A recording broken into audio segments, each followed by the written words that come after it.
Imagine the following scenario. You want to delete some data, but when you hit delete, you realise you've removed more records than you wanted to. Don't panic, we can fix this. In this example, whilst deleting a separate project for one user, I accidentally deleted another record. To restore this, head to the recycle bin, which can be found in the settings area.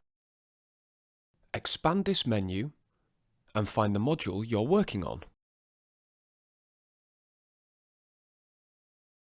If the record you deleted was a recent item, it's likely to be near the top of the list, so very easy to find. Otherwise, use the search panel to find the records you want to retrieve. Tick the records in question and hit Restore to take them out of the recycle bin and return them to their original module. Here you can see the project has been restored. As well as using this feature to restore deleted records, you can also restore deleted reports, or even entire report folders. Thanks for watching, and don't forget to like and subscribe.